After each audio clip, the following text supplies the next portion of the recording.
जब दुनिया से प्यार उठे,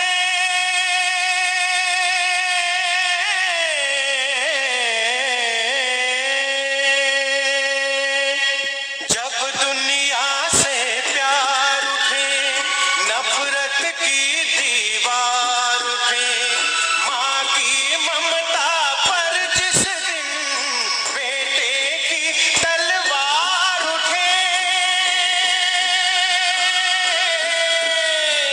धरती की काया कांपे, अंबर जगमग उठे डोल, तब मानो तू मुख से बोल बुद्धं शरणं गच्छामि, तब मानो तू मुख से बोल बुद्धं शरणं गच्छामि।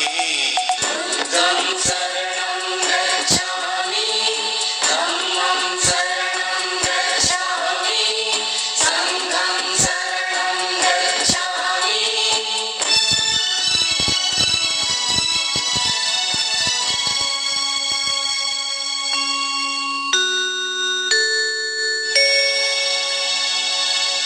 दूर किया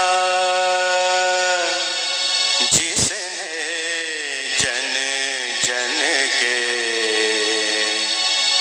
व्याकुल मन का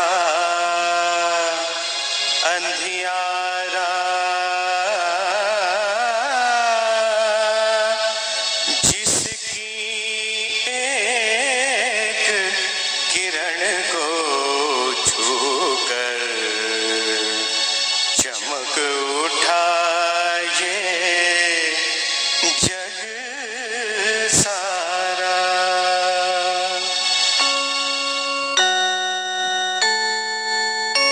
दीप सत्य का सदा जले, दया अहिंसा सदा पले, सुख शांति की छाया में जन गण मन का प्रेम पले। भारत के भगवान बुद्ध का गूंजे घर घर मंत्र अमोल, हे मानव नित मुख से बोल बुद्धं शरणं गच्छामि, हे मानव नित मुख से बोल बुद्धं शरणं गच्छामि। बुद्धं शरणं गच्छामि, धम्मं शरणं गच्छामि, संघं शरणं गच्छामि।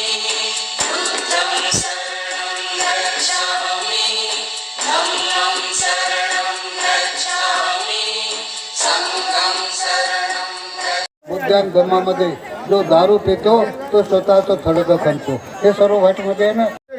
त्या अल्बर्ट आइन्स्टाईन नावाच्या शास्त्रज्ञाचं एक सूत्र आहे विज्ञानाचं. ते सूत्र आहे E=mc². ई म्हणजे एनर्जी, MC म्हणजे मास आणि C म्हणजे ॲक्सेलरेशन. एखाद्या वस्तूच्या गोळ्याला किंवा त्या वस्तुमानाला जर आपण गती दिली, जसं पृथ्वी ही दररोज 6,500 किलोमीटर दररोज स्वतःभोवती फिरते आणि 365 दिवसामध्ये सूर्याभोवती फिरते. म्हणजे आपण एका जागी जरी बसले असलो तरी निसर्गाचा नियम काय, पृथ्वीचा सिद्धांत काय, तर आपण 6,500 किलोमीटरच्या गतीने स्वतः पृथ्वीभोवती फिरतो आहोत. परंतु आपण पृथ्वीचा घटक असल्यामुळे आपल्याला कळत नाही की आपली फिरण्याची गती एवढी आहे. याला कायनेटिक एनर्जी असं म्हणतात, गतीज ऊर्जा असं विज्ञानामध्ये म्हणतात. या गतीज ऊर्जेच्या सिद्धांताचा शोध 2,500 वर्षापूर्वी तथागत सम्यक संबुद्ध नावाच्या एका जगाच्या प्रथम वैज्ञानिकांनी शोधून काढला. बुद्ध म्हणतात की सभ्य भैयाली तो लोको सभ्य लोक प्रकंपितो. विश्व हे दुसरं तिसरं काही नसून ऊर्जेचं प्रज्वलन आणि कंपन आहे. ही जी ऊर्जा जी आहे पृथ्वी स्वतःभोवती फिरते आणि ऊर्जा निर्माण करते आणि ती सूर्याच्या कक्षेमध्ये फिरते. ती 365 दिवसामध्ये एक चक्कर काढते, त्याला आपण 1 वर्ष म्हणतो. ती स्वतःभोवती 24 तासात फिरते. 12 तासाचा दिवस असतो आणि 12 तासाची रात्र असते. कारण आपण रात्री झोपतो त्यावेळी पृथ्वी सूर्याच्या विरुद्ध बाजूला असतो आपण, त्यामुळे अंधार असतो म्हणून रात्र असते. आणि दिवसा पृथ्वी ही सूर्याच्या समोर फिरते त्यामुळं दिवस असतो. आणि मग सकाळ होते आणि संध्याकाळ होते आणि रात्र होते. हा निसर्गाचा नियम अल्बर्ट आईन्स्टाईन म्हणतो. हा मी कोणाकडून शिकलो? अल्बर्ट आईन्स्टाईनचा नावाचा शास्त्रज्ञ कधी लॅबॉरेटरीमध्ये गेला नाही, परंतु शास्त्रज्ञांचा शास्त्रज्ञ ठरला. त्यांनी energy is equal to mass into acceleration हे जगातलं सर्वात मोठा सिद्धांत जगासमोर मांडला. आणि त्याच्या सिद्धांतानुसार त्यानंतर 30 वर्षानंतर अणुबॉम्बचा शोध लावला. कारण अल्बर्ट आईन्स्टाईनचा जो energy is equal to mass into acceleration हा जो ही ऊर्जेचं प्रज्वलन आणि कंपन होते, ही ऊर्जा ही अणुच्या स्वरूपात असते. ॲटॉम, न्यूट्रॉन, प्रोटॉन आणि पॉझिट्रॉन असे शब्द आहेत. हेच शब्द तथागत बुद्धाच्या अग्गम सूत्रामध्ये मांडलेले आहेत. वंदने भिक्खू संघ कदाचित बुद्ध धम्माचा वैज्ञानिकतेचा इतिहास जर आपण करत असाल, तुम्ही या मोबाईलमध्ये गुगलमध्ये जा. गुगलमध्ये आताही जर तुम्ही टाईप केलं आणि त्याच्यामध्ये AGGANSUTTA अग्गम सूत्र जर टाईप केलं आणि गुगल जर केलं तर तुम्हाला अग्गम सूत्र काय हे ते पूर्ण जवळपास 30-40 पानाचा ते अर्थ बुद्धांनी सांगितलेलं अग्गम सूत्र आहे. अग्गम सूत्र म्हणजे काय की जगामध्ये सर्वात पहिले काय होतं? पृथ्वी होती, सूर्यमाला आहे, सूर्यमालेच्या अगोदर काय, विश्वाची निर्मिती कशी झाली, चंद्र, सूर्य, ग्रह, माला, सूर्यमाला ही एकमेकाभोवती कशी फिरते आणि याचा उदय कधी झाला आणि याचा नाश कधी होणार आहे, या सिद्धांताचं विवेचन तथागत बुद्धांनी अग्गम सूत्रामध्ये केलेलं आहे. आता आपण काय करतो? बाबासाहेबांनी म्हटलेलं आहे की बुद्धाचा धम्मा विज्ञानवादी आहे. कारण बाबासाहेबांनी म्हटलं की constitution of India equal Buddhism, भारताचं संविधान बुद्ध धम्माचा प्रतिध्वनी आहे. बाबासाहेबांचं दुसरं एक अतिशय महत्त्वाचं कोटेशन आहे, वाक्य आहे. बाबासाहेब म्हणतात modern science also equalling Buddhism, आधुनिक विज्ञान हा बुद्ध धम्माचा प्रतिध्वनी आहे. म्हणून अल्बर्ट आईन्स्टाईन या शास्त्रज्ञांनी सांगितलं आहे की तथागत भगवान बुद्ध हे माझे पहिले गुरु आहे. आईन्स्टाईन म्हणतात I am not a religious man but if I were I would have been Buddhist. मी कुठल्याही धर्माचा पाईक नाही, पण जर मी तसं असेल तर ते मी केवळ फक्त तथागत बुद्धाच्या धम्माचाच पाईक आहे. भगवान बुद्ध का गूंजे घर घर मंत्र अमोल, हे मानव नित मुख से बोल बुद्धम शरणम गच्छामि, हे मानव नित मुख से बोल बुद्धम शरणम गच्छामि. बुद्धं शरणं गच्छामि, धम्मं शरणं गच्छामि, संघं शरणं गच्छामि.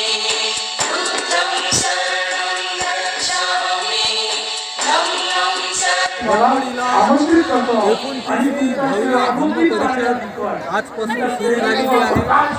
दरवर्षी 2 फेब्रुवारी आणि 3 फेब्रुवारी या तारखेला या ठिकाणी धम्म परिषदेचं आयोजन केलं जातं.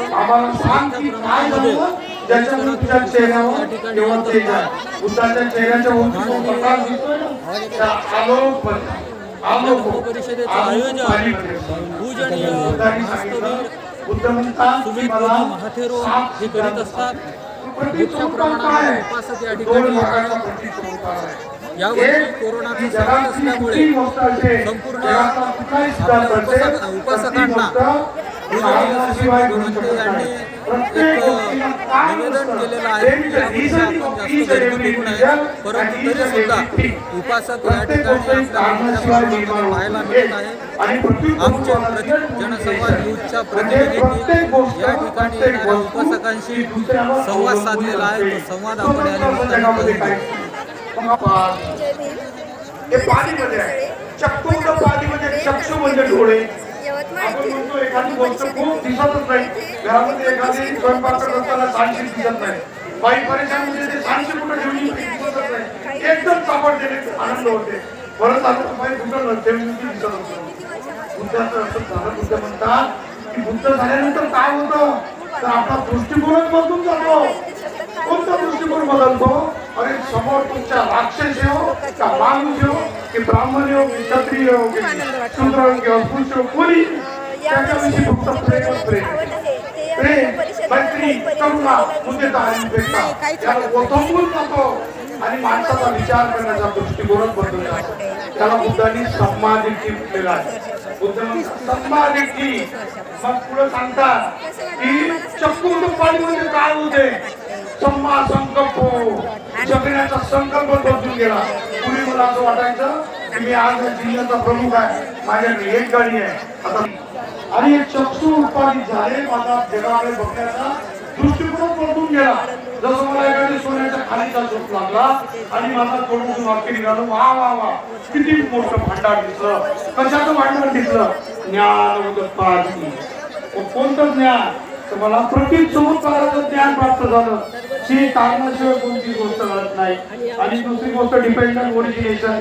एकमेकावर अवलंबून असते तिसरी गोष्ट काय सांगितली की दुःख आहे या जगामध्ये सर्व दुःखाने भरलेलं असतं आणि जग जे लोक दुःखी समजत असतील ते दुःखीच आहेत जे दुःखी आहेत ते दुःखी आहेत पण या दुःखाला नष्ट पण केलं जाऊ शकतं सम्मा वाचा है ना सम्मा कंबंतो सम्मा आजीवो सम्मा व्यायामो सम्मा सती सम्मा समाधी हा 8 अंगाचा मार्ग मला सापडला याचं ज्ञान मराठीत भाग आहे तो 3 भागामध्ये आहे 3 भाग आहेत शीलाचे 3 भाग आहेत समाधीचे आणि 2 भाग आहेत प्रज्ञेचे मग हे प्रज्ञा म्हणजे काय आहे शील म्हणजे काय समाधी म्हणजे काय बुद्ध पंचवर्गीय भिक्खूला समजून सांगतात की हे कौंडिन्य हे वप्पा भक्ती असत्य आणि माना लक्ष देऊन ऐका बुद्धाचं सतत हे होतं की कदाचित मी सांगतोय लक्ष देऊन ऐकतात की त्याचं एखादं समजणार नाही पुन्हा म्हणतील की गौतम आम्हाला तर समजलंच नाही म्हणून नेहमी म्हणायचे लक्ष देऊन ऐका पंचवर्गीय भिक्खूंनो पंचवर्गीय भिक्खू यू आमंत्रेषु मग चतुर्पादी ज्ञानोदपादी परिज्ञानोदपादी प्रथमपरी शील हे एखादी बिल्डिंग जो बांधतो आपण त्याचा पहिल्यांदा काय बांधतो आपण पाया बांधतो बुद्ध म्हणाले की माणसाला जर व्यक्तिमत्व विकसित करायचं असेल सुखी व्हायचं असेल संबोधित भाषाबुद्धी घ्यायची असेल आणि प्रॅक्टिकल धर्माचं जर आचरण करायचं असेल तर शील हा धर्माचा पाया आहे म्हणजे शील किती भागाचा आहे 3 भागाचा आहे आणि मग दुसरं आपण पाया बांधतो मग त्याच्यावर भिंत उभी करतो बुद्ध म्हणतात समाधी ही भिंत जेव्हा तुमचा पाया आरसीसीचा सिमेंट कॉन्क्रीट सारखा स्ट्रॉंग होणार आहे मग अशोकाने बांधलेला शांतीचा स्तूप अजूनही कायम आहे महाबोधीचं विहार अजूनही 2,500 वर्षापासून तसंच आहे कारण त्याचं फाउंडेशन कसं आहे ते शीलावर आधारित असलेलं फाउंडेशन आहे व्यक्तीचं व्यक्तिमत्व हे शीलाच्या फाउंडेशनवर आहे आणि समाधी त्याची भिंत आहे आणि प्रज्ञेची छत आहे छत आपलं हवेत करता येते ना हा मंडप आहे आणि भाषेत जर नसले तर हा मंडप हवेत तरंग का मग प्रज्ञाशी आपोआप प्राप्त होईल का बुद्ध म्हणतात पंचवर्गीय भिक्खूंनो कन्फ्यूज होऊ नका आणि सिनियर जे आहे ते सिनियरनी देण्याचे पण लक्षात ठेवा पहिल्यांदा शील स्ट्रॉंग करावं लागेल मग समाधी योग्य होते नाहीतर मग तुम्ही आनापाना करायला आणि दारूगिरी देता शक्य आहे का कारण सुनाव वेळ सुनाव तुम्हाला त्रास देते आणि तशी समाधी लागेल बाबा आनापानामध्ये मन एकाग्र होणार नाही तुम्ही इथं करायला लागले आनापानात घाल आणि मौन गेलं की घरातली भाजी पुसू घे भिक्खू आणि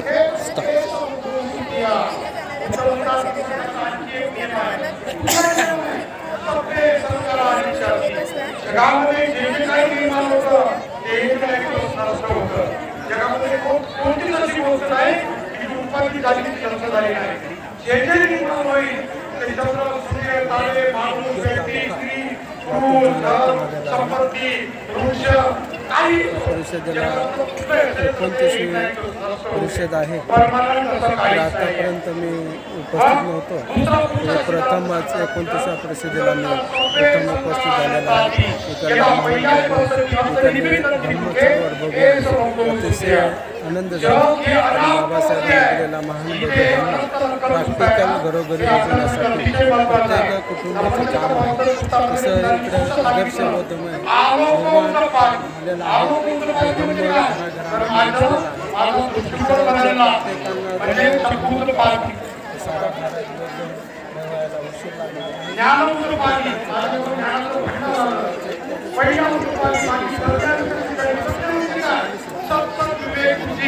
एखादा व्यक्ती जर माझ्यावर अन्याय करत असेल, आणि अन्याय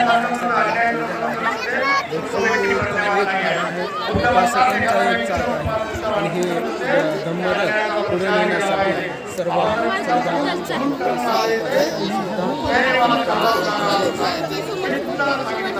म्हणून ज्याची प्रज्ञा विकसित आहे तो दुसऱ्याला अन्याय करतो.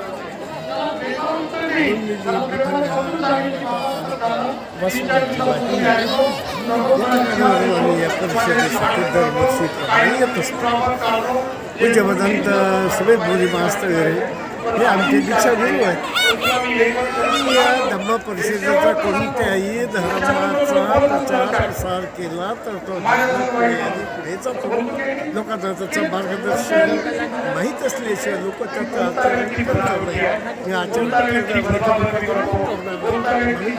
प्रचार अशा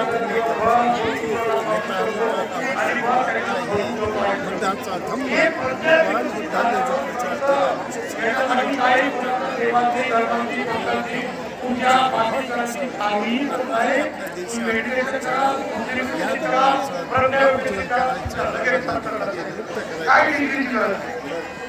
केला प्रचारासाठी प्रसारासाठी धम्म परिषदांचा आहे.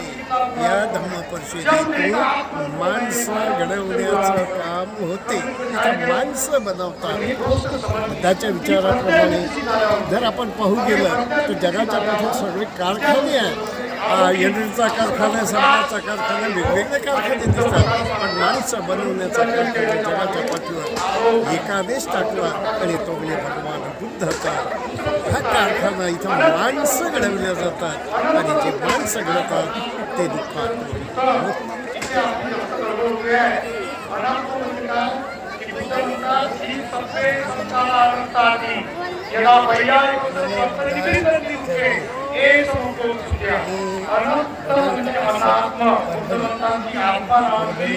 जगात कोणतीच गोष्ट नाही आहे.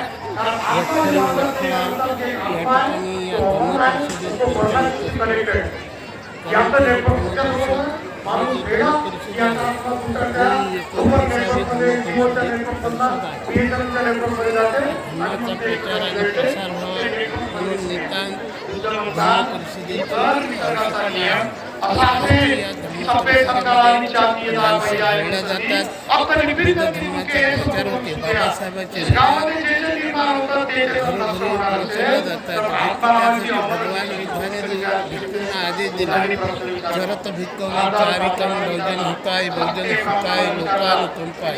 ती भिक्कू तुम्ही लोकांपर्यंत जा मोठ्या प्रयासाने हा दुःखमुक्तीचा मार्ग मी शोधून काढलेला आहे. हा मानव कल्याणाकरिता मी जो धम्म सांगितला आहे हा धम्म लोकांपर्यंत पोचवण्याचं काम भिक्खू संघ आज करत आहे. खरं तर नुसतं भिक्खूचंच काम नाही, भिक्खू आणि उपासक हे कारण दोन चाक आहे. भिक्खू जेवढा प्रचार करतो उपासकांनी सुद्धा केला पाहिजे. आणि भिक्खूला प्रचारासाठी सहकार्य केलं पाहिजे. त्यांना दान दिलं पाहिजे. त्यांना वाहनाची व्यवस्था करून दिली पाहिजे. ज्या खेळामध्ये जातो त्या ठिकाणी वाहनाची या ठिकाणी गेलं पाहिजे. त्याला जाण्या येण्याची त्याची सोय बौद्ध बांधवांनी केली पाहिजे. म्हणून धम्म परिषदेमध्ये माणसं घडतात, विहारामध्ये घडतात. बाबासाहेबांनी त्यावेळी सांगितलं की दर रविवारी आपण बुद्ध विहारामध्ये गेलंच पाहिजे. परंतु आज आपण बुद्ध विहारामध्ये जात नाही, कारण की आपल्याला आपलं घरच सुटत नाही. म्हणून धम्म परिषदेमाध्यमात चला बा धम्म परिषद आहे या ठिकाणी येऊन बरेचसे लोकांचे मन परिवर्तन होते. कारण की घरी धम्म आहे, घरी तर ते विहारात जाऊ शकत नाही. मग एक धम्म परिषद आहे आपल्या इलाक्यामध्ये आहे. तिथं प्राध्यापक सुमेध मोदी राहतात आणि सुमेध मोदी मोठ्या प्रमाणात म्हणजे धर्माचा प्रचार आणि प्रचार करतात. एवढंच नाही तर यावेळेस तर त्यांना जे महू आहे त्या ठिकाणी मध्य प्रदेशमध्ये डॉक्टर जन्म झाला त्या ठिकाणी आज त्या संस्थेचे अध्यक्ष झाले. हे सुद्धा कार्यरत असतो.